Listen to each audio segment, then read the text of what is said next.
Hey guys, it's Paul Espargaro. If you like the video, give it a like and subscribe to the channel. Oke, assalamualaikum warahmatullahi wabarakatuh. Ketemu lagi di channel saya nih sambil selesai kunjungan saya ke tempat teman berbuka usaha gitu ya. Mungkin saya akan cerita tentang janji saya di Facebook, di Instagram. Saya ingin mengulas bagaimana teknik closing retorika gitu ya. Jadi teman-teman mungkin sering saya gaungkan di training saya bagaimana caranya 5 teknik closing teman-teman ya. Jadi 5 teknik closing itu ada namanya retorika, ada namanya metafora, ada yang namanya mind switching, ada yang namanya hypnoselling, dan pembeli adalah raja. Jadi yang kita bahas kali ini adalah bagaimana retorika dalam closing gitu ya. Nah, sebelumnya buat teman-teman yang belum subscribe, silakan subscribe. Saya tunggu gitu ya. Mudah-mudahan video ini bisa bermanfaat buat teman-teman gitu ya. Karena saya udah mungkin selama pandemi ini jarang seminar gitu ya. Artinya saya sering ngisi training aja buat teman-teman ya, bantu teman-teman developer lah marketingnya untuk jualan properti. Minimal paham lah tentang apa yang namanya retorika. Jadi saya akan bahas dulu retorika itu. Kalau teman-teman mungkin bingung tuh retorika itu apa sih gitu ya. Nah, jadi biar teman-teman pahami dulu.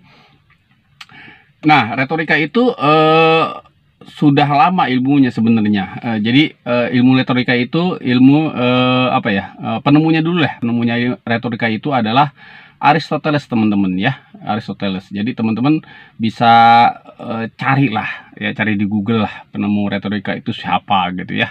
Jadi supaya karena itu ilmu ini bisa dipelajari dalam teman-teman closing properti gitu ya. Nah, apa sih yang akan dipelajari dalam teknik namanya retorika? Retorika itu adalah seni ya, seni bagaimana kita cara berkomunikasi kepada orang ya. Artinya teman-teman dealmaker biasanya kalau konsumen survei dan ketemu biasanya inilah gunanya kita harus tahu namanya bagaimana cara berkomunikasi lewat namanya teknik namanya retorika. Nah, teknik retorika itu adalah namanya yang pertama namanya intonasi ya. Pertama intonasi, yang kedua adalah bagaimana kita gestur tubuh ya, gestur. Jadi bagaimana kita gestur atau sikap kita kepada konsumen, dan kita bisa melihat sikap konsumen itu seperti apa gitu ya. Dan berikutnya adalah mimik bicara. Jadi kita tahu mimik tuh, orang ini misalnya, orang ini masih belum yakin nih untuk membeli tempat kita. Nah, dalam teknik retorika ini banyak teman-teman. Nanti saya akan bahas satu-satu bagaimana teknik retorika intonasi itu seperti apa, dan mimik bicara itu gimana, gestur kita kepada konsumen itu harus seperti apa. Saya akan bahas tentang satu-satu ya gitu ya. Jadi tentang intonasi dulu lah. Apa sih intonasi itu gitu ya. Nah, jadi teman-teman, intonasi adalah lagu atau kalimat. Jadi arti lain dari intonasi itu adalah kecepatan penyajian tinggi rendahnya nada gitu ya.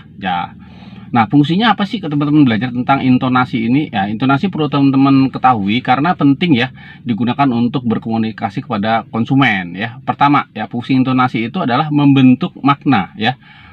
Fungsi dari membentuk makna ini karena dapat memberikan kesan dari informasi yang teman-teman sampaikan gitu ya. Kesannya seperti apa gitu yang teman-teman bicara kepada konsumen itu. Yang kedua adalah bagaimana menarik perhatian konsumen gitu ya. Dengan adanya variasi nada dalam suatu penekanan kata akan memberikan rasa senang bagi si penerima atau konsumen gitu ya, yang mendengarkan teman-teman memberikan produk knowledge-nya gitu. Yang berikutnya adalah menimbulkan kesan tertentu. Bagaimana sih kesan? Contohnya seperti apa sih kesan itu? Misalnya konsumen itu lagi bingung, sedih, marah, atau masih masih galau gitu ya. Teman-teman akan mudah merespon gitu ya. Itu yang dinamakan dengan intonasi. Yang berikutnya adalah gestur. Nah, gestur itu apa? Gerakan tubuh yang membentuk bahasa tubuh yang paling jelas. Bahkan ini menurutnya lebih penting daripada komunikasi yang teman-teman sampaikan gitu ya. Jadi kalau bahasa orang tuh bahasa tubuh itu body language ya. Jadi apa sih secara psikologi orang lihat ketahuan gitu ya, ketahuan orang lihat dari bahasa tubuhnya aja juga ketahuan gitu ya. Orang ini lagi sedih, lagi marah, lagi terkejut, lagi muak sama teman-teman, mungkin lagi takut, teman-teman juga tahu ya, kelihatan dari namanya gesturnya. Atau apa sih ya? Oh nih hasrat nih, kayaknya pengen mau nih orangnya nih, ingin banget gitu ya membeli gitu ya. Nah, itu ketahuan dari gestur. Yang berikutnya adalah mimik bicara, ya teman-teman bagaimana apa ya, tahu perasaan isi hati orang itu. Jadi mulai dari apakah orang ini lagi gugup, lagi tidak merespon teman-teman ya, walau padahal kesannya kalau mimik bicara ini sepele sih sebenarnya, tapi ini bisa membantu teman-teman tahu oh ini orang closing apa enggak gitu ya. Nah, dari tadi yang saya bicara dari mulai masalah intonasi, dari masalah gestur, masalah mimik bicara, itu penting kalau teman-teman bisa tahu. Jadi bagaimana cara penekanan kata teman-teman gitu ya. Bahkan teman-teman ya, gestur itu pengaruhnya lebih besar daripada komunikasi. Artinya bagaimana ketika teman-teman salaman mau konsumen, oh, ya Pak, mau nggak Pak, silakan masuk. Nah, itu sudah orang di hati orang nih. Teman-teman bisa lihat dari mimiknya dia nih, raut mukanya. Orang ini, oh sama teman-teman, oh orang ini kayaknya closing nih. Jadi teman-teman sudah bisa menebak gitu ya. Artinya kalau teman-teman tahu tentang teknik retorika ini, teman-teman bisa menebak apa ya, konsumen saya ini kira-kira ini closing apa enggak gitu ya. Tahu teman-teman. Kedua, orang ini kayaknya nggak closing nih. Teman-teman seperti itu. Jadi bisa tahu dari gerakan tubuh mereka, dari intonasi teman-teman yang teman-teman sampaikan gitu ya. Contoh gini teman-teman, simpelnya gini lah simpelnya. Ketika teman-teman intonasi, kapan waktunya teman-teman bicara closing misalnya, gimana Pak, mau punya rumah di sini? Nah itu teman-teman bahasa gitu aja di konsumen itu merasa apa ya, merasa dia